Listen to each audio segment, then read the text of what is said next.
ಹರೇ ಶ್ರೀನಿವಾಸ. ಶುಕ್ಲಾಂಬರಧರಂ ವಿಷ್ಣುಂ ಶಶಿವರ್ಣಂ ಚತುರ್ಭುಜಂ ಪ್ರಸನ್ನವದನಂ ಧ್ಯಾಯೇತ್ ಸರ್ವವಿಘ್ನೋಪಶಾಂತಯೇ. ಪೂರ್ಣ ಸುಗುಣಾರ್ಣವನೇ ಅನಗ ಪರಮೇಶ್ವರನೇ, ಆ ನಮಿಪೆ ನಿನಗೆ ಆನಂದಮಯ ವಿಷ್ಣು. ನಿನ್ನಯ ಸುಮಹಿಮೆಗಳ ನಿನ್ನಿಚ್ಛೆಯಿಂದಲೇ ಚೆನ್ನಾಗಿ ತಿಳಿಸಿ ಅಚಿನ್ನ ಭಕ್ತಿಯ ನೀಯೋ. ಬುದ್ಧಿರ್ಬಲಂ ಯಶೋಧೈರ್ಯಂ ನಿರ್ಭಯತ್ವಂ ಅರೋಗತ ಅಜಾಡ್ಯಂ ವಾಕ್ಪಟುತ್ವಂ ಚ ಹನುಮತ್ ಸ್ಮರಣಾತ್ ಭವೇತ್. ಪೂಜ್ಯಾಯ ರಾಘವೇಂದ್ರಾಯ ಸತ್ಯ ಧರ್ಮರತಾಯ ಚ ಭಜತಾಂ ಕಲ್ಪವೃಕ್ಷಾಯ ನಮತಾಂ ಕಾಮಧೇನವೇ. ಪ್ರಸನ್ನ ವರದಂ ಧ್ಯಾಯೇತ್ ಪ್ರಸನ್ನ ಗುಣಪೂರಣಂ ಪ್ರಸನ್ನ ವೆಂಕಟಂ ವಂದೇ ಗುರು ಭಾವಂ ಪದಾಶ್ರಯೇ.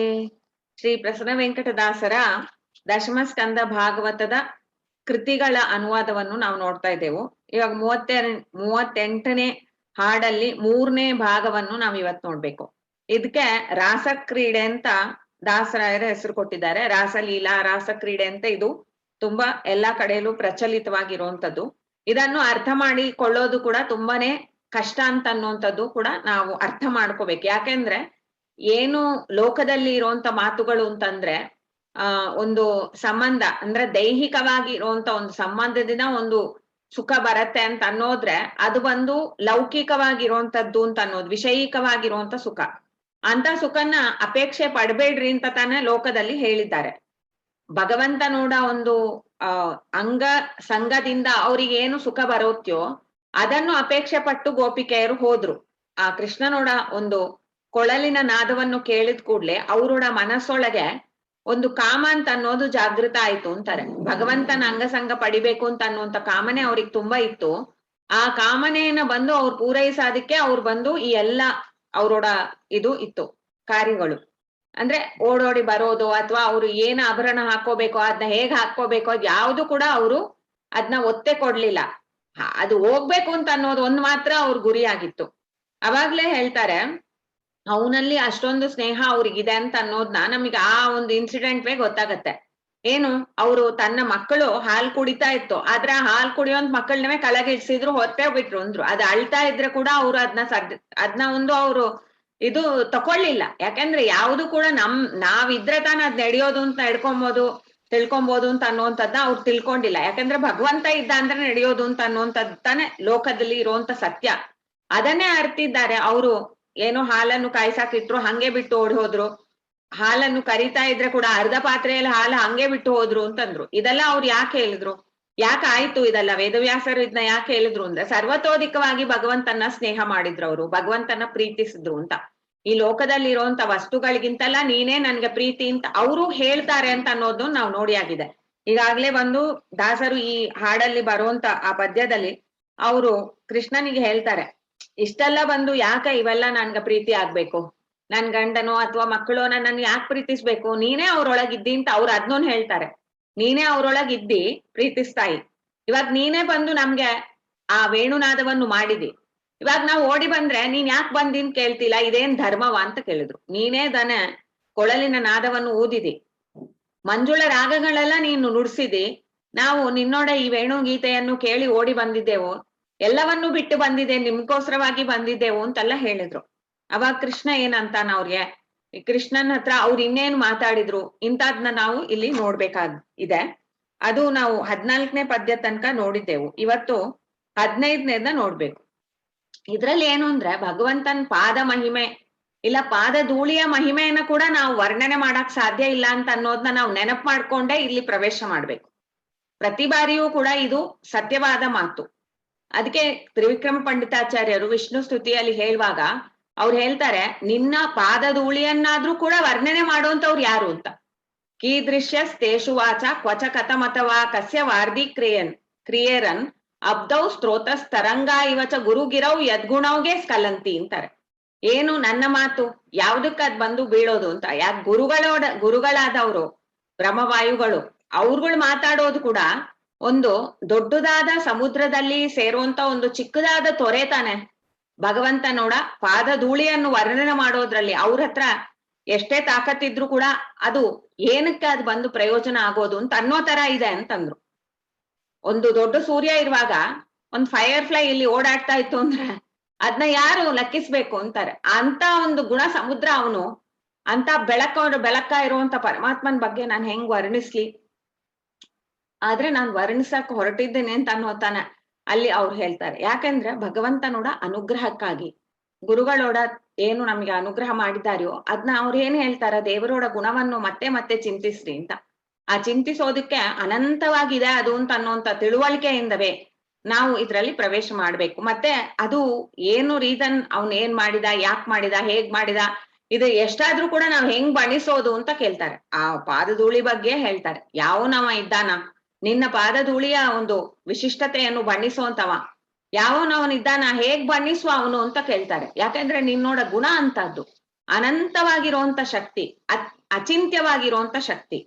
ಕರ್ತುಂ ಅಕರ್ತುಂ ಅನ್ಯತಾ ಕರ್ತುಂ ಶಕ್ತಃ ಅಂತ ನಿನ್ನನ್ನು ಹೊಗಳ್ತಾ ಇದೆ.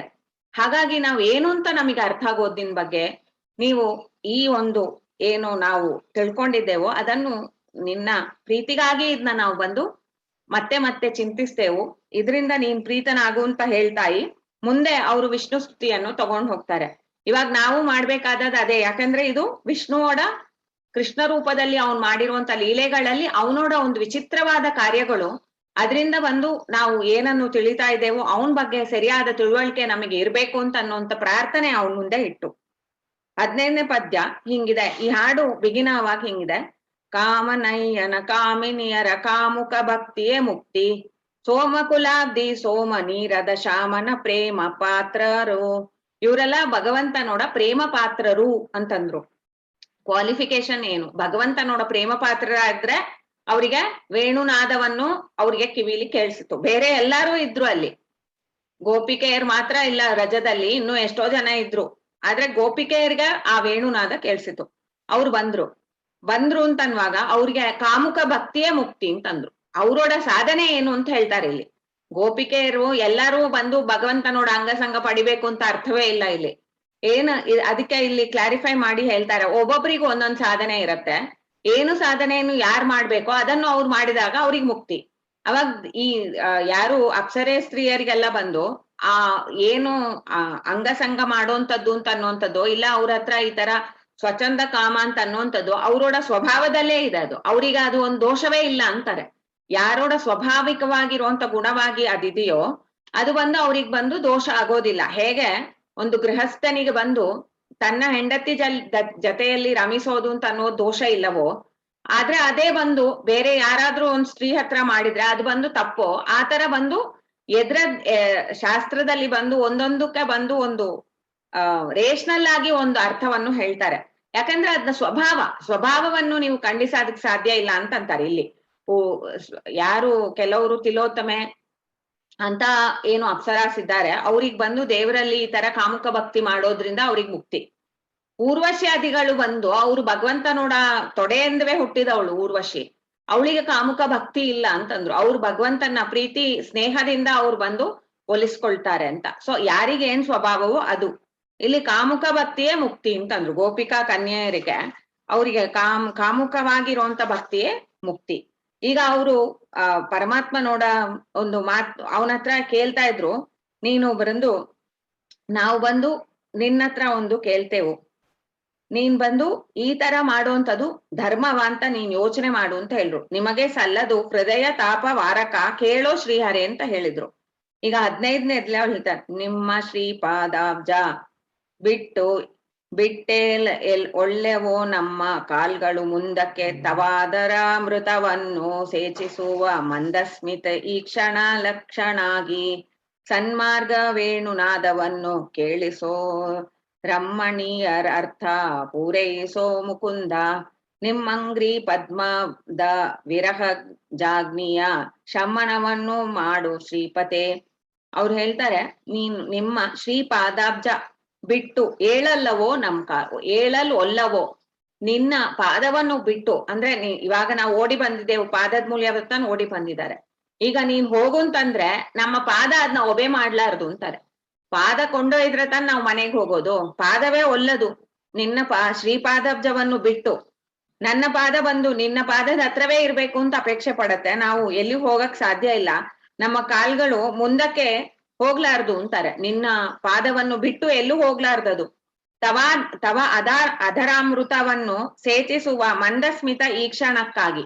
ನಿನ್ನೋಡ ಒಂದು ತುಟಿಯಿಂದ ಬರ್ತಿರೋಂತ ಆ ಒಂದು ಸುಂದರವಾದ ಒಂದು ನಗೆ, ಅದನ್ನು ನೋಡ್ತಾ ಅದರಲ್ಲಿರುವಂತ ಅಮೃತವನ್ನು ಪಾನ ಮಾಡ್ಬೇಕು ಅಂತ ನಮ್ಮೊಡ ಮನಸ್ಸಿದೆ.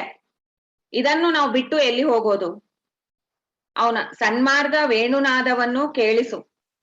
ವೇಣುನಾದ ಅಂತ ಅನ್ನೋದೇ ಸನ್ಮಾರ್ಗ ಅಂತಾರೆ. ವೇಣುನಾದದಲ್ಲಿ ಏನಿದೆ? ಭಗವಂತನೋಡ ಉಪದೇಶವೇ ಇದೆ. ವೇಣುನಾದ ಅಂತಂದ್ರೆ ಅದ್ರಲ್ಲೇ ಈ ಸನ್ಮಾರ್ಗವನ್ನು ಇದೆ ಅಂದ್ರೆ ಏನರ್ಥ? ವೇದವನ್ನೇ ಹೇಳುತ್ತೆ.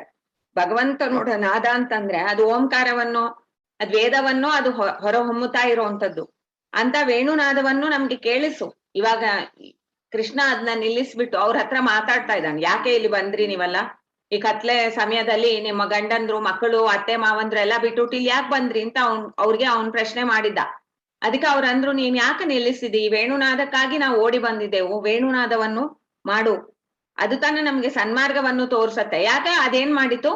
ಆ ವೇಣುನಾದ ಕೇಳಿದ ಕೂಡ್ಲೆ ಅವ್ರು ಎಲ್ಲವನ್ನೂ ಬಿಟ್ಟು ಭಗವಂತನ ಕಡೆಗೆ ಬಂದ್ರು. ಒಂದು ಜೀವನಿಗೆ ಮುಖ್ಯವಾದದ್ದು ಏನ್ ಸಾಧನೆ? ಭಗವಂತನ ಕಡೆಗೆ ಹೋಗೋದ್ ಸಾಧನೆ, ಅತನ್ ಮಾರ್ಗ. ಆ ಸನ್ಮಾರ್ಗವನ್ನೇ ಅದ್ ನಮಗೆ ತೋರತ್ತೆ. ಅದ್ರ ಒಂದು ಕೊಳಲ ನಾದವನ್ನು ನಮ್ಗೆ ಕೇಳಿಸು. ಈ ರಮಣೀಯರ ಅರ್ಥ, ರಮಣೀಯರು ಅಂತಂದ್ರೆ ಅವ್ರನ್ನವೇ ಅವ್ರು ಹೇಳ್ಕಿಂತಾರೆ, ಗೋಪಿಕೆಯರು ನಾವು. ನಮಗೆ ಬಂದು ಅರ್ಥ ಅಂತಂದ್ರೆ ನಮ್ಮೋಡ ಆರ್ಥವಾಗಿರುವಂತ ಒಂದು ಬಯಕೆ, ಅದನ್ನು ನೀನು ಪೂರೈಸು. ನೀನು ಮುಕುಂದ. ಮುಕುಂದ ಅಂತಂದ್ರೆ ಮೋಕ್ಷವನ್ನು ಕೊಡುವಂತವನು. ಇಲ್ಲಿ ಏನ್ ಅರ್ಥ? ನೀನು ಬಂದು ಇಂಥ ಒಂದು ಆರ್ಥವಾಗಿ ನಮ್ಮಲ್ಲಿ ಏನು ಒಂದು ಬಂಧಕವಾಗಿರುವಂತ ಶಕ್ತಿ ಅದು. ಇನ್ನೇನು ನಮಗ್ ಬೇಡ, ಇದು ಅಂತ ಅನ್ಬೇಕು, ಇದಾಗ್ಬೇಕು ಅಂತಿದ್ರೆ ಅದನ್ನು ಒಂದು ಬಂಧಕವಾಗತ್ತೆ. ಅದ್ರಿಂದ ನೀನ್ ನಮ್ಮನ್ನು ಬಿಡಿಸು. ಈ ಬಯಕೆ ಅಂತ ಅನ್ನುವಂಥದ್ದು ನಮ್ಗೆ ತುಂಬಾ ಉತ್ಕಟವಾಗಿದೆ, ಅದನ್ನು ಪೂರೈಸೋದ್ರಿಂದ ನೀನ್ ಮುಕುಂದ ಅಂತಂದ್ರು. ಮುಕುಂದ, ನಿಮ್ಮ ಅಂಗ್ರಿ ಪದ್ಮವ ವಿರಹಜ ಅಗ್ನಿಯ. ನಿಮ್ಮ ಅಂಗ್ರಿ ಪದ್ಮದಿಂದ ದೂರ ಆಗಿದ್ದೇವಲ್ಲ ಆ ಮನೆಯಲ್ಲಿರುವಾಗ, ಆ ಮನೆಯಲ್ಲಿರೋ ಕಾಲಕ್ಕೆ ನಮ್ಗೆ ನಿಮ್ಮ ಅಂಗ್ರಿ ಪದ್ಮದ ವಿರಹ ಇತ್ತು.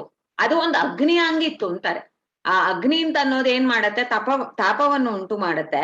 ಆ ತಾಪವನ್ನು ಶಮನ ಮಾಡು ಅಂತಾರೆ. ಶಮನ ಮಾಡು ಶ್ರೀಪತೆ, ನೀನು ಲಕ್ಷ್ಮೀಪತಿ ಆಗಿದ್ದಿ, ಸರ್ವ ಸಂಪತ್ ಭರಿತನಾಗಿರುವಂತ ಸ್ವಾಮಿ ಆಗಿದ್ದಿ.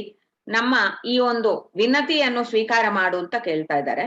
ಆಮೇಲೆ ಅವರು 16ನೇದ್ರಲ್ಲಿ ಹೇಳ್ತಾರೆ, ನಿನ್ನ ಕೃಪಾಂಬುದಿಲಿಂದೆಮ್ಮ ನಂದಿಸು, ಇನ್ನೆಮ್ಮು ಉಪೇಕ್ಷಿ ಪರೆ ಯಾದರೆ ಪ್ರಾಣವ. ಚಿನ್ಮಯಾಂಗ್ರಿ ಗೋಪಿ ಇಪ್ಪೆವು ಒಪ್ಪಿಪ್ಪೆವು, ನೀವೇ ಸಾಕ್ಷಿ ಕನ್ಯೆ ಲಕುಮಿ. ನಿಮ್ಮ ಹೃನ್ಮಂದಿರ ಆಶ್ರಯಿಸಿದ್ದು ತೃಪ್ತಿ ಇಲ್ಲದೆ ಹೊನ್ನ ಶ್ರೀ ತುಳಸಿದ್ದ ಆದಳು. ಶ್ರೀಪಾದವನ್ನು ಬಿಡಲು ನಾವೆಂತೂ ಬೇಡುವೆವು, ಧನ್ಯವು ವರಜನ ಅಂಗ್ರಿ. ವರಜನ ಪ್ರಭೋ ಅಂತಾರೆ, ವರಜನ ಪ್ರಭೋ, ಸಾರಿ, ಧನ್ಯವು. ಇಲ್ಲಿ ಹೇಳ್ತಾರೆ, ನಿನ್ನ ಕೃಪಾಂಬುದಿ ಇಲ್ಲಂದೆಮ್ಮ ನಂದಿಸು. ನಮ್ಮನ್ನು ಬಂದು ನೀನು ಆನಂದಿಸು. ನಂದಿಸು ಅಂದ್ರೆ ಆನಂದಿಸು. ನಮಗೆ ಆನಂದ ಆಗೋದು ಏನು ಅಂದ್ರೆ ನಿನ್ನೋಡ ಕೃಪೆ ಅಂತ ಅನ್ನೋಂತ ಒಂದು ಮಳೆ ನಮ್ಮ ಮೇಲೆ ಸುರಿಲಿ. ಸಮುದ್ರವಾಗಿದೆ ನಿನ್ ಕೃಪೆ. ಯಾರ ಅದನ್ನ ಯಾಚನೆ ಮಾಡ್ತಾರೋ ನೀನು ಅವ್ರ ಮೇಲೆ ಕೃಪೆಯನ್ನು ಮಾಡ್ತೀಯ. ಇನ್ನು ಎಮ್ಮನ್ನು ಉಪೇಕ್ಷೆ ಮಾಡೋದು, ಇದು ಹೆಂಗ್ ಸರಿಯಾಗೋದು?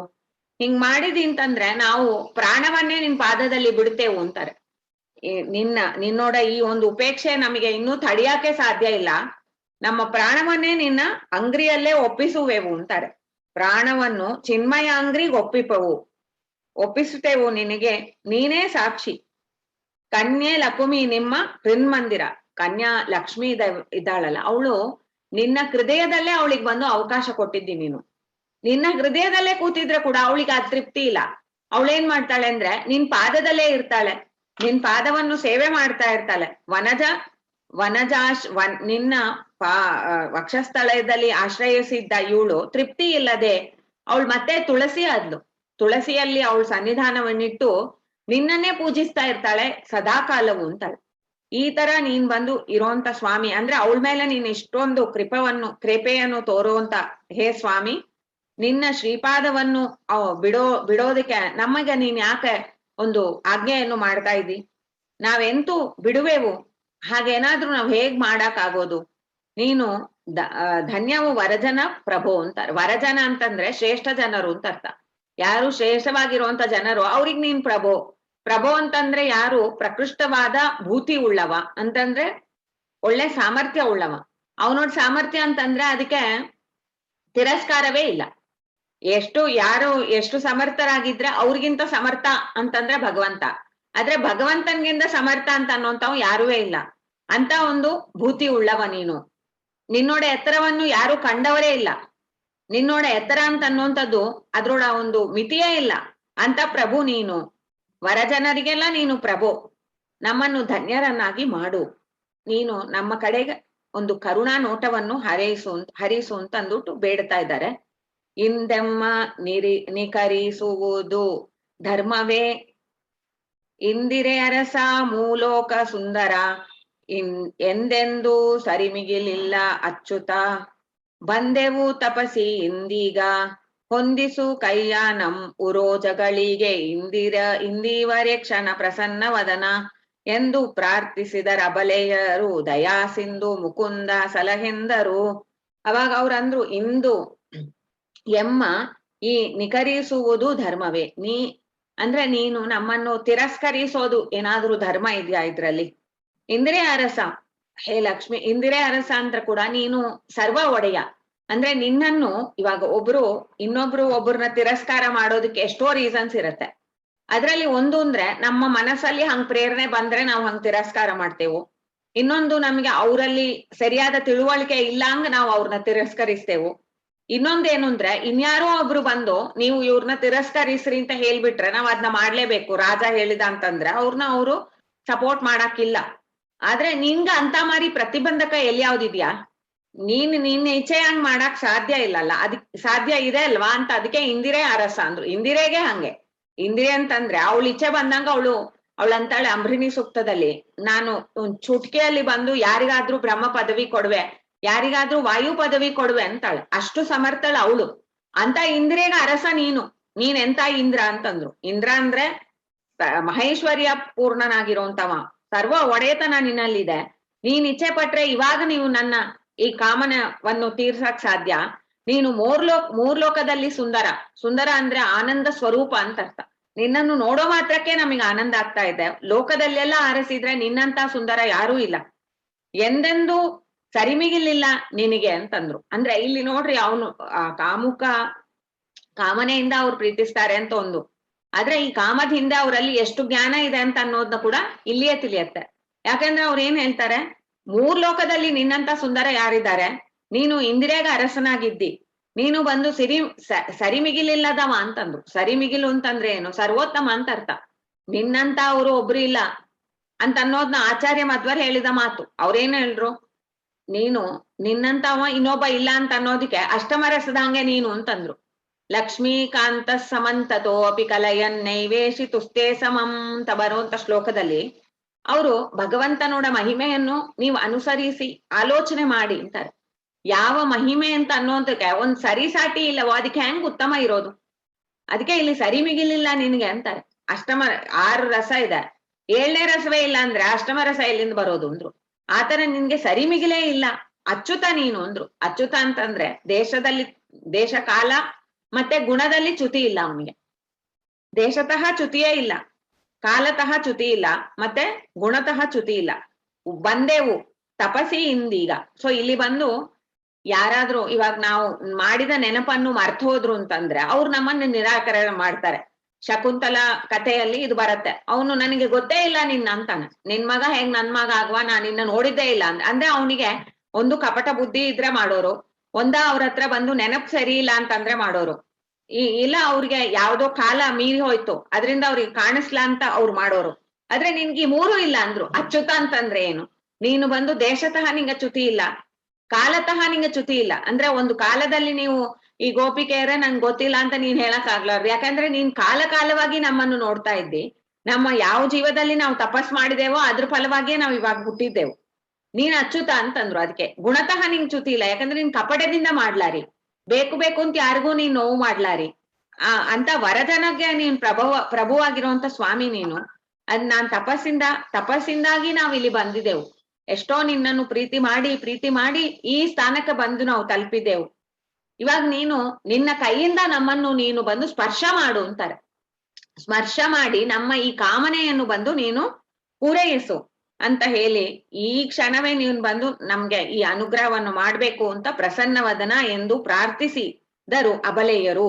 ದಯಾಸಿಂಧು ಅಂತಂದ್ರು. ಇಲ್ಲೆಲ್ಲ ಹೇಳಿ ನಮಗೇನಿದೆ ದಯಾಸಿಂಧು ಅಂತ ಕೇಳ್ತಾರೆ.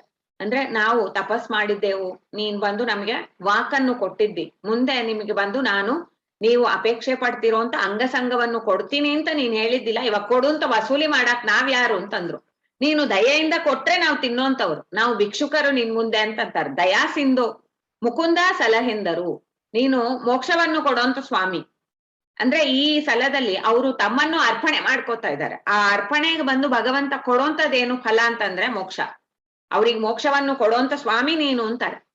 ಸಲಹೆಂದರು, ಹೀಗೆ ಅವ್ರನ್ನ ಬಂದು ಹೆಂಗಾದ್ರೂ ಮಾಡಿ ನನ್ನನ್ನು ಬಂದು ನೀನು ಸ್ವೀಕಾರ ಮಾಡು ಅಂತ ಅವರು ಪ್ರಾರ್ಥಿಸಿದ್ರು.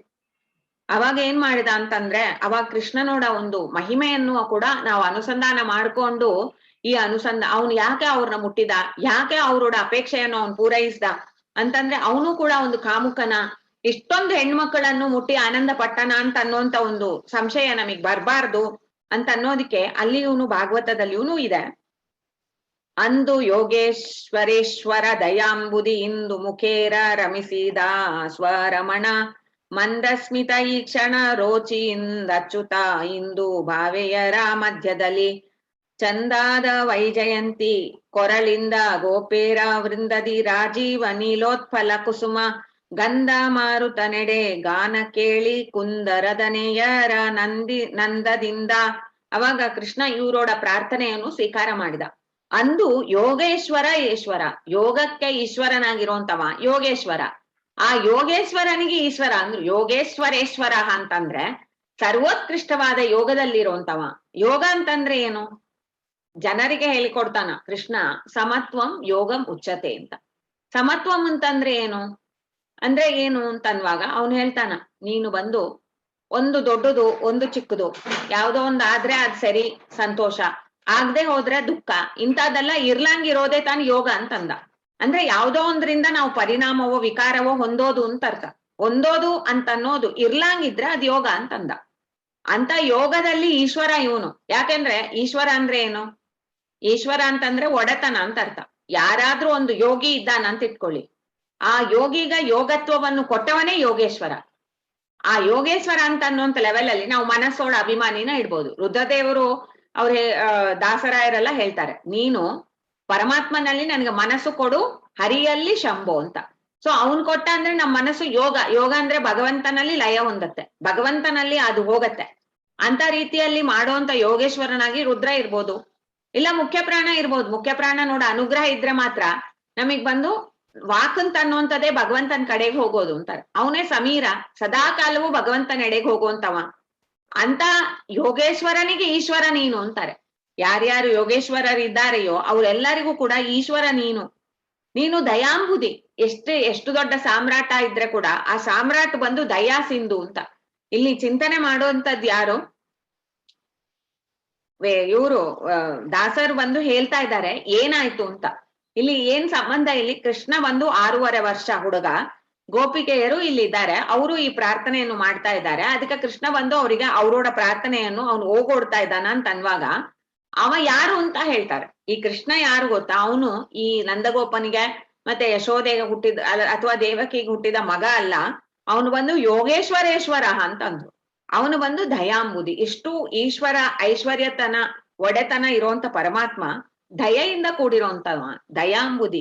ಇಂದು ಅವನೇನ್ ಮಾಡಿದ, ಇಂದು ಮುಖೇರ, ಒಳ್ಳೆ ಸುಂದರವಾದ ಮುಖ, ಚಂದ್ರನಾಗಿರುವಂತ ಮುಖವುಳ್ಳ ಆ ಗೋಪಿಕೆಯರನ್ನು ರಮಿಸಿದ. ಅವನು ಸ್ವರಮಣ ಅಂತಂದ್ರು. ಸ್ವರಮಣ ಅಂತ ಅನ್ನೋದ್ರಿಂದ ಏನಾಯ್ತು, ಇವಾಗ ಅವನು ಬಂದು ಈ ಗೋಪಿಕೆಯರನ್ನು ರಮಿಸಿದಾಗ ಅವನಿಗೆ ಅದರಿಂದ ಒಂದು ಪ್ರಯೋಜನವೇ ಆಗ್ಲ. ಬೇರೆಯವ್ರಿಗೆ ಹೆಂಗೆ ಅಂದ್ರೆ ಇನ್ನೊಬ್ರ ಹತ್ರ ಹೋಗಿ ಸಂಪರ್ಕಿಸಿದಾಗ ಅವ್ರಿಗೆ ಪ್ರಯೋಜನ ಆಗತ್ತೆ, ಅವ್ರಿಗೆ ಅದ್ರಿಂದ ಒಂದ್ ಸುಖ ಬರತ್ತೆ ಅಂತ ಅವ್ರು ಮಾಡ್ತಾರೆ. ಆದ್ರೆ ಇವ ಏನ್ ಮಾಡಿದ, ದಯಾಂಬುದಿ, ಅವನು ದಯೆಯಿಂದ ಮಾಡಿದ. ಅವನೋட ನಿಲುವು ಯಾವಾಗ್ಲೂ ಬಂದು ಯೋಗದಲ್ಲೇ ಇದೆ ಅಂದ್ರು. ಅವನಿಗೆ ಒಂದ್ ಆಗ್ಬೇಕೋ ಒಂದ್ ಆಗೋದ್ ಬೇಡವೋ ಅಂತ ಅನ್ನೋದೇ ಇಲ್ಲ. ಇನ್ಫ್ಯಾಕ್ಟ್ ಅವನು ಅರ್ಜುನನಿಗೆ ಹೇಳ್ತಾನೆ, ನೀನ್ ಹಂಗಿರು ಅಂತಾನ. ಎಲ್ಲಾ ಜೀವರು ಯಾರು ಹಂಗಿರ್ತಾರ್ಯೋ, ಯೋಗದಲ್ಲಿ ಸ್ಥಿತರಾಗಿರ್ತಾರ್ಯೋ ಅವರನ್ನು ಬಂದು ಭಗವಂತ ಸ್ವೀಕಾರ ಮಾಡ್ತಾನ ಅಂತ. ಅವನು ಸ್ವರಮಣನಾಗಿ ಅವನಿಗೆ ಇವ್ರನ್ನ ಮುಟ್ಟೋದ್ರಿಂದ ಆನಂದ ಬರ್ಲಾ ಅಂತ ತಿಳ್ಕೊಳ್ರಿ ಅಂದ್ರು. ಮುಟ್ಟೋದ್ರಿಂದ ಆನಂದ ಬರುತ್ತೆ ಅಂತ ತಿಳ್ಕೊಂಡ್ಬಿಟ್ರೆ ಅದು ಅಪಚಾರ ಆಗೋದು. ಅವನು ಬಂದು ಯಾಕೆ ಮುಟ್ಟಿದ ಮತ್ತೆ ಇವ್ರನ್ನ ಅಂದ್ರೆ ಅವರೋಡ ಪ್ರೀತಿಗ, ಅವ್ರು ಪ್ರಾರ್ಥನೆ ಮಾಡಿದ್ದಕ್ಕ ಅವ್ರಿಗೆ ಅನುಗ್ರಹ ಮಾಡೋದಕ್ಕೆ ಅವನು ಮಾಡಿದ ಅಂತಂದ್ರ. ರಮಿಸಿದ ಸ್ವರಮಣ ಅಂತಂದ್ರು. ಮಂದಸ್ಮಿತ ಈ ಕ್ಷಣ, ಅವನು ತನ್ನೋಡ ಒಂದು ಮಂದಸ್ಮಿತವನ್ನು ಅವರಿಗೆ ತೋರಿಸಿದ. ಈ ಕ್ಷಣ ಅಂತಂದ್ರೆ ಕಣ್ಣು, ಮಂದಸ್ಮಿತ ಅಂದ್ರೆ ಒಳ್ಳೆ ಮುಗುಳು ನೆಗೆ, ಅದರಿಂದ ಅವರನ್ನು ನೋಡಿದ. ರೋಚಿ ರೋಚಿ ಅಂತಂದ್ರೆ ಆ ಪ್ರಕಾಶಮಯವಾಗಿರುವಂತ ಕಣ್ಣಿನ ನೋಟ, ಅದು ಆ ಒಂದು ದಯೆಯಿಂದ ಕೂಡಿರುವಂತ ನೋಟ ಅದು. ಮತ್ತೆ ಅವನೋಡ ನೆಗೆ ಮುಖ, ಈ ಅಚ್ಯುತ ಇದಾನಲ್ಲ ಅಂತಂದ್ರು. ಅಚ್ಯುತ ಅಂತ ಮತ್ತೆ ಹೇಳಿದ್ರು, ಅದನ್ನ ನೆನಪು ಮಾಡ್ಕೊಳ್ಳಿ. ಇಂದು ಭಾಮೆಯರ ಮಧ್ಯದಲ್ಲಿ, ಈ ಎಲ್ಲಾ ಭಾಮೆಯರು ಇದ್ದಾರೆ, ಅವ್ರ ಮಧ್ಯದಲ್ಲಿ ಇವ್ನು ನಿಂತಿದ್ದಾನ. ಅವ್ರು ಎಲ್ಲರನ್ನೂ ಕೂಡ ಅವ್ನು ನೋಡ್ತಾ ಇದ್ದಾನ ಅವನೋಡ ಸುಂದರವಾದ ಕಣ್ಣಿಂದ. ಚಂದಾದ ವೈಜಯಂತಿ ಮಾಲೆಯನ್ನು ಅವನು ತೊಟ್ಟಿದ್ದಾನ, ಆ ಕೊರಳಲ್ಲಿಂದ ಅದು ಹಂಗೆ ಬಂದಿದೆ. ಆ ಗೋಪೆಯರ ವೃಂದದಿ ರಾಜೀವ ನೀಲೋತ್ಫಲ ಕುಸುಮ, ಅಲ್ಲಿ ಆ ನದಿ ತೀರ ಇತ್ತು, ಆ ನದಿಯಲ್ಲಿ ಬಂದು ಒಳ್ಳೆ ಪದ್ಮಗಳಿತ್ತು, ಆ ಅರಳಿರುವಂತಹ ಪದ್ಮಗಳಿಂದ ಒಳ್ಳೆ ಕುಸುಮ ಭರಿತವಾಗಿರುವಂತ ಈ ಕುಸುಮದಲ್ಲಿಂದ ಬರುವಂತ ಒಂದು ಒಳ್ಳೆ ಗಂಧ, ಅದನ್ನು ಆಸ್ವಾದನೆ ಮಾಡ್ತಾ ಗಂಧ ಮಾರುತ ನೆಡೆ ಗಾನ ಕೇಳಿ, ಅವರು ಆ ಗಂಧ ಬಂದು ಸಣ್ಣದಾದ ಒಂದು ಒಳ್ಳೆ ಗಾಳಿ ಬರ್ತಾ ಇರ್ಬೇಕಾದ್ರೆ ಅದರಲ್ಲಿ ಅದು ಹರ್ಕೊಂಡ್ ಬಂತು. ಆಮೇಲೆ ಒಳ್ಳೆ ಗಾನವನ್ನು ಹಾಡ್ತಾ ಇರುವಂತ ಗಾನನ ಅವನು ಸವಿದ. ಕುಂದರ ರದರೆಯ, ಅವರೋಡ ಮುಖ ಅಂತ ಅನ್ನೋದು ಕೂಡ ಆ ಸುಂದರಿಯರಾಗಿರುವಂತ ಅವ್ರ ಮುಖ ಅಷ್ಟು ಅರಳು ಅಂತಾರೆ ಲೋಕದಲ್ಲಿಯೇ ಅಂತಾನೆ. ಯಾರಾವ್ದೊಂದು ಮದುವೆ ದಿವ್ಸ ಹೆಣ್ಣು ಅಂತ ಅನ್ನೋಂತ ಅವ್ರೋಡ ಮುಖ ಬಂದು ಅಷ್ಟು ಸುಂದರವಾಗಿ ಕಾಣೋದು, ಅವ್ರು ನಿಜವಾಗ್ಲೂ ಅಷ್ಟು ಸುಂದರಿಯೋ ಇಲ್ವೋ ಗೊತ್ತಿಲ್ಲ, ಆದ್ರೆ ಅವತ್ ಮಾತ್ರ ಸುಂದರಿ. ಯಾಕೆಂದ್ರೆ ಅವ್ರು ಬಂದು ಅವರನ್ನು ಅಪೇಕ್ಷೆ ಪಟ್ಟಿ ಒಬ್ಬ ಪುರುಷ ಇದ್ದಾನ, ಅವರನ್ನು ಪ್ರೀತಿಸ್ತಾನ ಅಂತ ಅನ್ನೋದ್ರಿಂದವೇ ಮುಖ ಸುಂದರ ಆಗತ್ತೆ. ಆತರ ಆ ಪ್ರೀತಿಗೆ ಓಗೊಟ್ಟಿದೆ ಈ ಮುಖ ಅಂತಾರೆ. ಪರಮಾತ್ಮನೋಡ ಪ್ರೀತಿಗೆ ಈ ಮುಖ ಬಂದು ಅಷ್ಟು ಸುಂದರ ಆಯಿತು ಅಂತ. ಆ ಸುಂದರವಾಗಿರುವಂತ ಆ ಮುಖವುಳ್ಳ ಆ ಕುಂದರದನೆಯರು ಬಂದು ನಂದದಿಂದ ಆ ಭಗವಂತನ ಜೊತೆಯಲ್ಲಿ ಅವರು ಕ್ರೀಡೆಯನ್ನು ಆಡಿದ್ರು. ಕಾಳಿಂದಿ ಕೂಲ ಬ್ರಾಜ ದ್ವಾನಂಗಳಲ್ಲಿ ಆ ಲೋಲನೇತ್ರೇರ ಕ್ರೀಡಿಸಿ ಅಲ್ಲಲ್ಲಿ ಮೇಲೆದೆ ಗಾರ್ತೇರ ತೋಳಲ್ಲಿ ತೋಳಿಟ್ಟು ಬಾಳ ನವೋಕ್ತಿಯಿಂದ ಒಪ್ಪಿ ಶ್ರೀಲೋಲ ಹಾಸೋಕ್ತಿಗಳಿಂದ ಕೂಡಿ ಕರಾಳ ಕ್ರೀಡೆಯಿಂದ ವಾಸವ ಜಗುಳಿಸಿ ಮೇಲಿಟ್ಟೆಡೆ ಮೊಲೆಯಲ್ಲಿ ಲೇಖಿಸಿದ ಸಾಲು ಕರಜಗ್ರಗಳಿಂದ ಅಂತ. ಇಲ್ಲಿ ಕಾಳಿಂದಿ ಕೂಲ, ಕಾಳಿಂದಿ ತಟದಲ್ಲಿ ಆ ಒಳ್ಳೆ ಮರಳು ಇತ್ತು, ಅದ್ರ ಮೇಲೆ ಅವರೆಲ್ಲ ನಿಂತಿದ್ರು. ಆ ಲೋಲ ನೇತ್ರೆಯರಾಗಿ ಸುಂದರ ನೇತ್ರರಾಗಿರುವಂತ ಆ ಗೋಪಿಕೆಯರ ಜೊತೆಯಲ್ಲಿ ಅವನು ಕ್ರೀಡೆಯನ್ನು ಮಾಡಿದ. ಅವರೋಡ ಎದೆ ಅಂತ ಅನ್ನೋದು ಉಬ್ಬಿರೋಂತ ಎದೆ, ಅಲ್ಲಿ ಅವನು ತೋಳನ್ನು ಕೈಯಲ್ಲಿ ತೋಳ್ ಮೇಲೆ ತೋಳಿಟ್ಟ. ಆ ಬಾಳೆಯರ ಒಂದು ಜೊತೆಯಲ್ಲಿ ಅವನು ಹಾಸ್ಯ ಕ್ರೀಡೆಯನ್ನು ಮಾಡಿದ, ಅವರಿಗೆ ನಗು ಬರೋ ಹಂಗ ಅವನು ಮಾತನ್ನು ಆಡಿದ.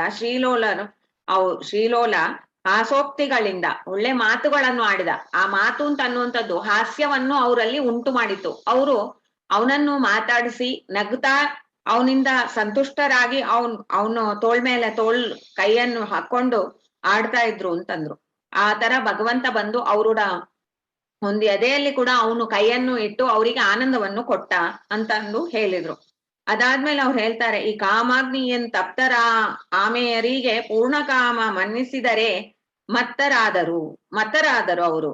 ಅವ್ರೇನ್ ಮಾಡ್ರು, ಪ್ರೇಮಾವಲೋಚನೆ ಭಾಗ್ಯ ಉದಿಸಿತು ಸೋಮಪೂರ್ಣ ಮುಖಿಯರಿಗೆ ಶ್ರೀ ಮಾಧವ ತಮ್ಮ ವಶ್ಯರೆಂದರಿತು ವಾಮದೃಶೆಯರು ತಿಳಿದ ಆಕ್ಷಣ ಈ ಮಹಾ ಅಪರಾಧವ ಕಂಡು ದೇವೇಶ ಮತ್ತೆ ಅಪ್ರತ್ಯಕ್ಷನಾದನು ಅಂತಂದ್ರು. ಸೊ ಇವಾಗ ಅವ್ರು ಅಂತಾರೆ, ಕಾಮಾಗ್ನಿಯಿಂದ ಅವರು ದಹಿತರಾಗಿದ್ರು ಫಸ್ಟ್. ಯಾವಾಗ ಕೃಷ್ಣ ಬಂದು ಅವ್ರಿಗೆ ಅವ್ರ ಇಷ್ಟವನ್ನು ಪೂರೈಸೋದಕ್ಕಾಗಿ ಅವರನ್ನು ಜೊತೆಯಲ್ಲಿ ಇಟ್ಟುಕೊಂಡು ಅವರನ್ನು ಕ್ರೀಡೆ ಮಾಡ್ತಾ ಇರ್ಬೇಕಾದ್ರೇನೆ ಅವ್ರ ಆನಂದ ಪಡ್ತಾ ಸಡನ್ ಆಗಿ ಅವ್ರಿಗೆ ಒಂದು ಯೋಚನೆ ಬಂತು, ಕೃಷ್ಣನೇ ನಮಗೆ ಮರುಳಾಗ್ಬಿಟ್ಟ, ನನ್ನ ಸೌಂದರ್ಯ ಎಷ್ಟು, ಕೃಷ್ಣ ಬಂದು ನನ್ ಜೊತೆಲಿ ಆಟ ಆಡ್ತಾ ಇದ್ದಾನೆ. ಯಾಕೆಂದ್ರೆ ಕೃಷ್ಣ ಇಲ್ಲಿ ಏನ್ ಮಾಡಿದ ಅಂತ ಹೇಳ್ತಾರೆ ಅಂದ್ರೆ, ಒಬ್ಬೊಬ್ರಿಗೆ ಕೂಡ ಅವನು ಒಂದೊಂದು ರೂಪವನ್ನು ತೊಟ್ಟಿದ್ದ. ಒಬ್ಬೊಬ್ರಿಗೆ ಅವನ ಆನಂದ ಕೊಡ್ಬೇಕು, ಒಬ್ರಿಗಾದ್ಮೇಲೆ ಒಬ್ರು ಅಂತಿಲ್ಲ, ಎಲ್ಲರೂ ಬಂದಿದ್ದಾರೆ, ಎಲ್ಲರಿಗೂ ಅವನ ಆನಂದ ಕೊಡ್ತಾ ಇದ್ದಾನ. ಅವಾಗ ಅವ್ರೇನ್ ಅನ್ಕೊಂಡ್ರು, ನನಗಾಗಿ ತಾನೇ ಕೃಷ್ಣ ಬಂದಿದ್ದಾನಂದ್ರೆ ಇವ್ರನ್ನೆಲ್ಲ ಬಿಟ್ಟುಟ್ಟು ನಾನ್ ತಾನ್ ಸ್ಪೆಷಲ್ ಅಂತ ಅವ್ರು ಅನ್ಕೊಂಡ್, ಅದಕ್ಕೆ ಅವ್ರು ಮತ್ತರಾದರು ಅಂತ. ಒಬ್ಬೊಬ್ರಿಗೆ ಕೂಡ ನನ್ನ ಶ್ರೇಷ್ಠತೆಯೇ ದೊಡ್ಡದು, ಕೃಷ್ಣ ನನ್ ವಶದಲ್ಲೇ ಇದ್ದಾನ, ನಾನ್ ಹೇಳ್ದಂಗ್ ಕೇಳುವ, ಯಾಕಂದ್ರೆ ಅವನಿಗೆ ನನ್ನಿಂದ ಆನಂದ ಬರತ್ತೆ ಅಂತ ಅವ್ರು ತಿಳ್ಕೊಂಡ್ರು ಅಂತಾರೆ. ಅವಾಗ ಶ್ರೀಮಾಧವ ನೋಡಿದ, ಇವರೆಲ್ಲ ನನ್ನ ವಶದಲ್ಲಿ ಇದ್ದಾನೆ ಅಂತ ತಿಳ್ಕೊಂಡಿದಾರಲ್ಲ, ಇದು ದೊಡ್ಡ ಅಪರಾಧ ಆಯ್ತು. ಇವ್ರು ಭಕ್ತರಲ್ವಾ, ಅವನೇನ್ ಮಾಡ್ತಾನ, ಭಕ್ತ ಅಪರಾಧ ಸಹಿಷ್ಣು, ಭಕ್ತರೋಡ ಅಪರಾಧವನ್ನು ಅವನ್ ಮನ್ನಿಸಿ ಅವರಿಗೆ ಸರಿಯಾದ ದಾರಿಯನ್ನು ತೋರುವಂತ ಸ್ವಾಮಿ. ಅವನೇನ್ ಮಾಡ್ದ, ಈ ಮಹಾಪರಾಧವನ್ನು ಕಂಡು ದೇವೇಶ ಬಂದು ಮತ್ತೆ ಅಪ್ರತ್ಯಕ್ಷನಾದನು. ಅವ್ರಿಗೆ ಏನು ಕಾಣಿಸ್ಲಿಲ್ಲ, ಒಂದೇ ಸಮ ಕೃಷ್ಣ ಕಾಣ್ಲ. ಇವಾಗ ಆಡ್ತಾ ಇದ್ದ, ಇವಾಗ ನಮ್ಮನ್ನು ಅವನು ಒಂದು ಮುಗುಳ್ನಗೆಯಿಂದ ನೋಡ್ತಾ ಇದ್ದ, ಇವಾಗ ಒಂದು ಹಾಸ್ಯ ಮಾತನ್ನು ಆಡ್ತಾ ಇದ್ದ, ಇವಾಗ ಎಲ್ಲಿ ಹೋದ ಅಂತ ಅವ್ರು ಹುಡುಕಾಕ್ಬೇಕಾಯ್ತು. ಅಷ್ಟು ಸಡನ್ ಆಗಿ ಅವನು ಕಾಣ್ಲಿಲ್ಲ, ಅಪ್ರತ್ಯಕ್ಷನಾದ. ಅದ್ನ ಇಲ್ಲಿ ಹೇಳಿ ಆಮೇಲೆ ಮುಂದೆ ಬಂದು ಗೋಪಿಯರು ಅವರೊಳ ವಿರಹ ಗೀತೆ ಅವರು ಹುಡುಕೋದು ಭಗವಂತನಿಗಾಗಿ ಒಂದೊಂದು ಮರ, ಬಳ್ಳಿ, ಗಿಡ, ಮರ ಎಲ್ಲದನ್ನು ಕೇಳ್ತಾರೆ. ಕೃಷ್ಣ ಎಲ್ಲಿ ನೀ ನೋಡಿದ್ಯಾ ಅಂತ ಈ ತರ ಅವ್ರು ಹುಡುಕ್ತಾ ಇದ್ರು. ಆಮೇಲೆ ಅವರು ಕೃಷ್ಣನನ್ನು ಕಾಣ್ಬೇಕು ಅಂತ ಅನ್ನುವಂತ ಲಾಲಸೆಯಿಂದ ಹಾಡಿರುವಂತ ಗೋಪಿ ಗೀತೆ ಇದೆಲ್ಲ ಮುಂದೆ ಬರುತ್ತೆ. ಈಗ ಇಲ್ಲಿ ಇದನ್ನ ಉಪಸಂಹಾರ ಮಾಡ್ತಾರೆ. ಕೃಷ್ಣನೋಡ ಸ್ವರೂಪದ ಒಂದು ಗುಣ ಅನುಸಂಧಾನವನ್ನು ನಮಗೆ ಕೊಡೋದಕ್ಕೆ ಇಲ್ಲಿ ಅವರು ಈ ಲಾಸ್ಟ್ ಇರೋಂದ್ ಪದ್ಯದಲ್ಲಿ ಹೇಳ್ತಾರೆ. ಶ್ರೀ ಭೂದುರ್ಗಾ ಲೋಲ ಲೀಲಾ ವಿಶಾಲನು ತ್ರಿಭುವನೇಶ್ವರ ತ್ರಿಭುವನಾಧಿಪ ಭೂಭೃತ್ ಸಂಭೃತ್ ಸನ್ನುತ ಶ್ರೀ ಪದ್ಮನಾಭ ಅನಂತಾನಂತ ಭಾನುಭಾ ಭೂಭಾರ ಸಂಹಾರ ಪಾರ ಕೃಪಾಕರ ಸ್ವಭಾವ ವೈಭವ ಜ್ಞಾನಾನಂದದರ ಶ್ರೀಭೃತ್ ಪ್ರಸನ್ನ ವೆಂಕಟ ಕೃಷ್ಣ ಸರ್ವೇಷ್ಟ ಶೋಭಿಸಿದನು ವ್ರಜದಿ. ಶ್ರೀ ಭೂದುರ್ಗಾ ಲೋಲ, ಭಗವಂತ ಶ್ರೀ ಭೂ ದುರ್ಗಾ 3 ರೂಪಲಿ, ರಜಸ್ ಸತ್ವ ರಜಸ್ ತಮೋ ಗುಣಗಳು ಅದ್ರೋಡ ಅಭಿಮಾನಿಯಾಗಿರುವಂತ ಲಕ್ಷ್ಮಿಗೆ ಲೋಲನಾಗಿದ್ದಾನ. ಈ ಲಕ್ಷ್ಮೀ ಲೋಲನ ಅಂತ ಅನ್ವಾಗ್ಲೆ ಈ ತ್ರಿಗುಣಗಳಿಂದವೇ ಜೀವರಿಗೆ ಬಂದು ಈ ಎಲ್ಲ ಬರುತ್ತೆ. ಇವಾಗ ಕಾಮ ಯಾಕೆ ಬರುತ್ತೆ ಯಾರೆಲ್ಲಾದ್ರು ಅಂದ್ರೆ ಭಗವಂತನೋಡ ಇಚ್ಛೆಯಂತೆ ರಜೋಗುಣದೋಡ ಒಂದು ಪ್ರಭಾವದಿಂದ ಕಾಮ ಬರುತ್ತೆ. ಕಾಮ ಏಷ ಕ್ರೋಧ ಏಷ ರಜೋಗುಣ ಸಮುದ್ಭವ. ರಜೋಗುಣಕ್ಕೆ ಅಭಿಮಾನಿ ಯಾರು? ಭೂದೇವಿ. ಆ ಭೂದೇವಿಗೆ ಆನಂದ ಕೊಡುವಂತವ ಅಂದ್ರು. ಅಂದ್ರೆ ಕಾಮವನ್ನು ಜಾಗೃತ ಮಾಡುವಂತ ಒಂದು ಏನು ಗುಣ ಇದೆಯೋ ಆ ಗುಣಕ್ಕೆ ಅಭಿಮಾನಿಯಾಗಿರುವಂತ ಲಕ್ಷ್ಮಿಗೆ ಆನಂದ ಕೊಡುವಂತವ ಅಂತ ಅನುಸಂಧಾನ ಮಾಡಕ್ಕೆ ಇಲ್ಲಿ ಹೇಳ್ತಾರೆ. ಅಂತ ಪರಮಾತ್ಮನ್ಗೆ ಯಾವ ಒಂದು ತ್ರಿಗುಣದ ಸಂಪರ್ಕ ಇದೆ, ಅದರಿಂದ ವಿಕಾರ ಹೊಂದುವಂತದ್ದಿದೆ, ಅವನಿಗೆ ಯಾವುದೂ ಇಲ್ಲ ಅಂದ್ರು. ಅವನು ಏನ್ ಮಾಡ್ತಾನೆಯೋ ಅದೆಲ್ಲ ಲೀಲಾ ವಿಶಾಲ ಅಂತಂದ್ರು. ಅವನೋಡ ಲೀಲೆಯನ್ನು ವಿಶಾಲವಾಗಿದೆ, ಅದನ್ನು ನಾವು ತಿಳಿಯಕ್ ಸಾಧ್ಯ ಇಲ್ಲ ಅಂದ್ರು. ಅವ್ನ್ ಯಾಕೆ ಇದನ್ನ ಮಾಡ್ದ, ಯಾಕೆ ಅದನ್ನ ಮಾಡ್ದ ಅಂತ ನಾವು ವಿಚಾರ ಮಾಡ್ತಾ ಹೋಗ್ತೇವೆ, ಆದ್ರೆ ನಮ್ಗೆ ನಿಜವಾಗಿಯೂ ಅದ್ರೊಳ ಪೂರ್ತಿಯಾದ ಅರ್ಥವೇ ನಮಗ್ ಗೊತ್ತಾಗ್ಲಾರ್ದು.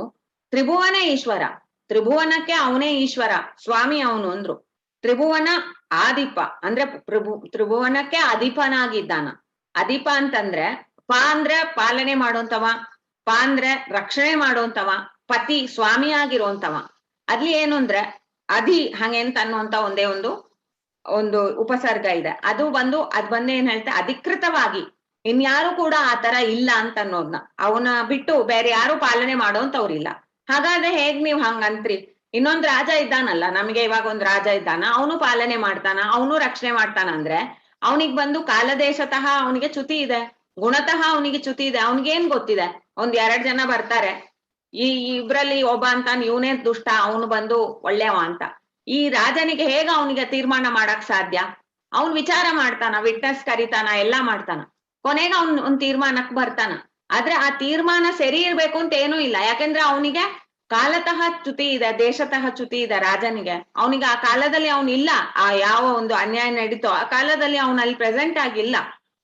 ಆದ್ರೆ ಭಗವಂತ ಅಂದ್ರೆ ಸರ್ವಕಾಲದಲ್ಲಿ ಸರ್ವ ದೇಶದಲ್ಲಿ ಸಾಕ್ಷಿಯಾಗಿ ಇದ್ದಾನ, ಅವನಿಗೆಲ್ಲ ಗೊತ್ತು. ಅವನೇ ತ್ರಿಭುವನಾಧಿಪ ಅಂತಂದು. ಭೂಭೃತ್ ಸಂಭೃತ್, ಹಂಗೆಂತ ಅನ್ನುವಂತ ಭೂ ಅಂತಂದ್ರೆ ಈ ಲೋಕವನ್ನೆಲ್ಲ ಅವನೇ ಹೊತ್ತಿದ್ದಾನ. ಭರ್ತ ಅಂತ ಅನ್ನುವಂತವ ಏನು ಅಂದ್ರೆ ಧಾರಣೆ ಮಾಡಿ ಪೋಷಣೆ ಮಾಡುವಂತವ ಅವನು.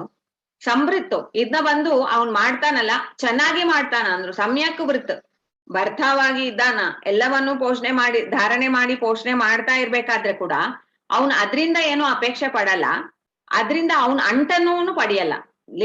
ನಿರ್ಲಿಪ್ತನಾಗಿ ಅವನ್ ಮಾಡ್ತಾ ಇರ್ತಾನ. ಈ ತರ ಸನ್ನುತ ಅವನನ್ನು ಎಲ್ಲಾ ಸಜ್ಜನರು ಯಾರು ಅವನ ತಿಳಿದಿದಾರೋ ಅವ್ರು ಸ್ತೋತ್ರ ಮಾಡ್ತಾರೆ, ಚೆನ್ನಾಗಿ ಅವನು ನುತಿಸಲ್ಪಡ್ತಾನ ಅಂತ. ಹೇಗ ಆಚಾರ್ಯರು ಬಂದು ಸ್ತೋತ್ರ ಮಾಡಿದ್ರು, ಗೋವಿಂದ ದಾಮೋದರ ಇದು ದೇವಕಿ ನಂದನ ನಂದಕುಮಾರ ಅಂತ. ಅದೇ ಜಗನ್ನಾಥದಾಸರು ಪುರುಷ ರೂಪತ್ರಯ ಪುರಾತನ ಪುರುಷ ಪುರುಷೋತ್ತಮ ಕ್ಷರಾಕ್ಷರ ಪುರುಷ ಪೂಜಿತ ಪಾದ ಪೂರ್ಣಾನಂದ ಜ್ಞಾನಮಯ ಪುರುಷ ಸೂಕ್ತ ಸುಮೇಯ ತತ್ತತ್ ಪುರುಷ ಕೃತ್ ಪುಷ್ಕರ ನಿಲಯ ಮಹಾಪುರುಷ ಅಜಾಂಡಾಂದರದಿ ಬಹಿರದಿ ವ್ಯಾಪ್ತ ನಿರ್ಲಿಪ್ತ ಅಂತ ಸನ್ನುತನಾಗಿರುವಂತ ಶ್ರೀ ಪದ್ಮನಾಭ ಅಂತಂದ್ರೆ ಕೂಡ ಈ ಸೃಷ್ಟಿಗೆಲ್ಲ ಕಾರಣವಾಗಿರುವಂತ ರೂಪ. ಬ್ರಹ್ಮನವೇ ಸೃಷ್ಟಿ ಮಾಡಿದ ಆ ಪರಮಾತ್ಮ ಎಂತ ಸ್ವಾಮಿಯಾಗಿದ್ದಾನ. ಅನಂತ ಒಂದು ಬ್ರಹ್ಮಾಂಡ ಅಲ್ಲ, ಎಷ್ಟೋ ಬ್ರಹ್ಮಾಂಡಗಳನ್ನ ನಿರ್ಮಾಣ ಮಾಡಿರುವಂತ ಅನಂತ ಶಕ್ತಿಯ ಒಂದು ಭಾನುಭಾ ಅಂತಂದ್ರು. ಅನಂತಾನಂತ ಭಾನುಭಾ ಅಂತ ತಗೊಂಡ್ರೆ ಒಂದು ಸೂರ್ಯ ಅಲ್ಲ, ಅವನು ಒಂದು ಬ್ರಹ್ಮಾಂಡಕ್ಕೂ ಒಂದ್ ಸೂರ್ಯ. ಎಷ್ಟೋ ಬ್ರಹ್ಮಾಂಡಗಳಾಗೋಗಿದೆ. ಆ ಎಲ್ಲಾ ಬ್ರಹ್ಮಾಂಡಗಳಿಗೂ ಒಂದ್ ಸೂರ್ಯ ಇದ್ದ. ಆ ಸೂರ್ಯನಿಗಿರುವಂತ ಪ್ರಕಾಶವು ಇವಂದೇ ಅಂದ್ರು. ಭಾನುವನ್ನು ಪ್ರಕಾಶ ಮಾಡುವಂತ ಬಾ ಇವನು. ಭೂಭಾರ ಸಂಹಾರ, ಭೂಮಿಗೆ ಬಂದು ಭಾರ ಯಾವಾಗ್ಲಾದ್ರು ಆದಾಗ ಆ ಸಜ್ಜನರೆಲ್ಲ ಪ್ರಾರ್ಥನೆ ಮಾಡಿದಾಗ ಇವನೇ ಬಂದು ಅದನ್ನ ಸಂಹಾರ ಮಾಡೋ ಅವನಾಗಿದ್ದಾನ. ಅವನು ಮತ್ಸ್ಯ, ವರಾಹ, ಕೂರ್ಮ, ನರಸಿಂಹ ಅಂತ ಎಲ್ಲಾ ರೂಪಗಳು ಅವನು ಆ ಅವತಾರ ರೂಪಗಳಿಂದ ಅದನ್ನು ತೋರ್ಸಿಕೊಟ್ಟಿದ್ದಾನ. ಯಾವಾಗ ಭೂಗೆ ಭಾರ ಆಯ್ತೋ ಅವಾಗ ಅವನು ಬಂದು ಸಂಹಾರ ಕ್ರಿಯೆಯನ್ನು ಮಾಡ್ತಾನ. ಕೃಪಾಕರ, ಅಪಾರ ಕೃಪಾಕರ ಅಂದ್ರು. ಅವನೋಡ ಕೃಪೆ ಅಂತಂದ್ರೆ ಅದು ಅಪಾರವಾಗಿದೆ. ಆ ಕೃಪೆಗ ಕೂಡ ಒಂದು ಇದುವೇ ಇಲ್ಲ ಅಂದ್ರು, ಮಿತಿಯೇ ಇಲ್ಲ. ಯಾರು ಇಷ್ಟು ಕೃಪೆ ಮಾಡೋರು ಒಂದು ಜೀವನ್ ಮೇಲೆ ಅಂತ. ತಪ್ಪು ಮಾಡಿದ್ರೆ ಕೂಡ ಅವ್ರಿಗೆ ಅವನು ಬಂದು ಒಂದೇ ಸಮ ಅವ್ರಿಗೆ ಅವ್ನ್ ಶಿಕ್ಷೆ ಕೊಡ್ಲಿಲ್ಲ. ಅವನು ಕಣ್ಮರೆ ಆದಾಗ ಅವ್ರಿಗೆ ಎಚ್ಚರ ಬಂತು. ಇವಾಗ ನಾವು ಮಾಡಿರುವಂತದ್ ಏನ್ ಅಪರಾಧ ಅಂತ ಅನ್ನೋದಾದ್ರೂ ಅವ್ರಿಗೆ ತಿಳಿಯಾಕ್ ಬರೋದು.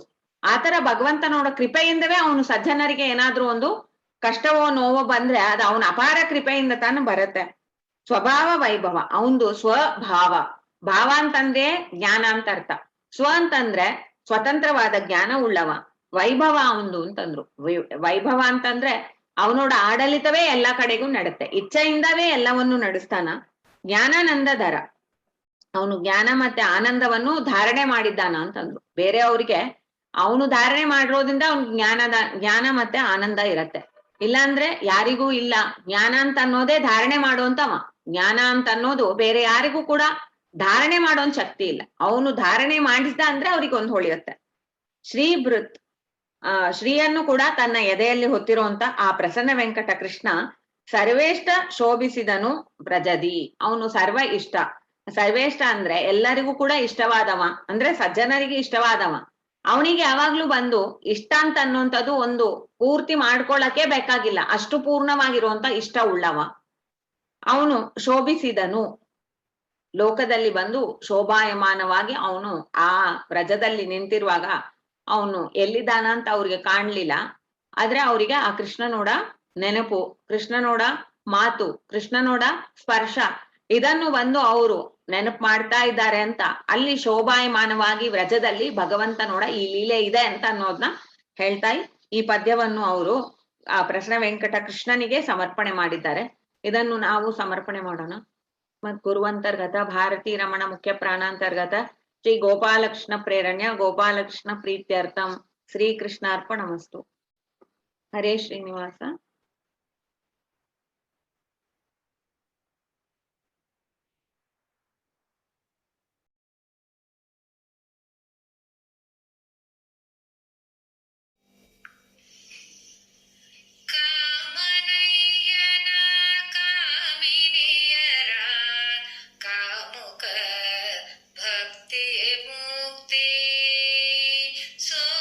ಸೋಮಕುಲಾಬ್ಧಿ ಸೋಮ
ನಿಮ್ಮ ಶ್ರೀಪಾದಾಬ್ಜ ಬಿಟ್ಟೆ